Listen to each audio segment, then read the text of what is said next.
દર વર્ષની જેમ આ વર્ષે પણ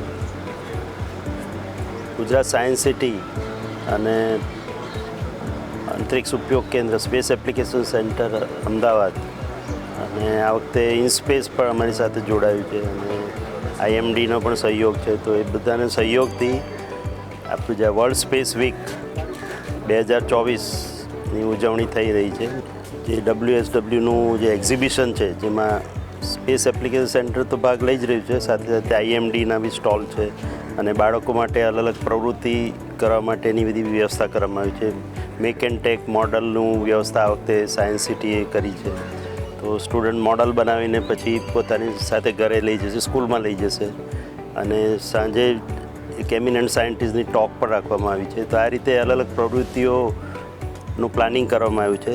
તો 4થી લઈને 10મી ઓક્ટોબર સુધી કે જે દર વર્ષે વર્લ્ડ સ્પેસ વીક મનાવવામાં આવે છે, તો એની ઉજવણી બહુ સારી રીતે થાય અને બાળકોમાં, સ્ટુડન્ટ્સોમાં, ખાસ કરીને સ્કૂલના સ્ટુડન્ટ્સોમાં અને કોલેજના સ્ટુડન્ટ્સોમાં સાયન્ટિફિક ટેમ્પરામેન્ટ વધે, ઇમ્પ્રૂવ થાય અને ખાસ કરીને ઈસરોનો ચંદ્રયાન-3 પ્રોગ્રામ પછી જે પૂરી ઉત્તેજના આખા દેશમાં છવાયેલી છે એનો લાભ વધારેમાં વધારે લોકોને મળી શકે એના પ્રયત્નો આના દ્વારા થશે અને મને પૂરી આશા છે કે આ કાર્યક્રમ સારી રીતે સફળ થશે. ઓલરેડી 6000 રજિસ્ટ્રેશન ઓનલાઈન તો આવી ચૂક્યા છે એટલે સ્ટુડન્ટોનો બહુ જ ઉત્સાહથી ભાગ લઈ રહ્યા છે અને ગુજરાતભરના સ્ટુડન્ટો એનો લાભ લે એવી અમારી ઈચ્છા છે.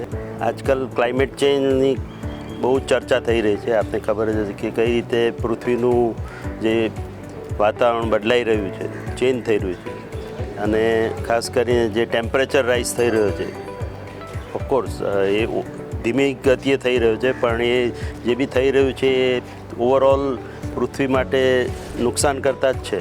તો એ અંગેના વિવિધ કાર્યક્રમો પણ યોજાશે. બાળકોમાં, સ્ટુડન્ટ્સોમાં ક્લાઇમેટ અંગેની સમજ વધે અને કઈ પ્રવૃત્તિ કરવાથી ક્લાઇમેટને ખરાબ અસર થાય છે તો એ અંગેની સભાનતા કેળવાય એ અંગેના પણ પ્રયત્નો થશે.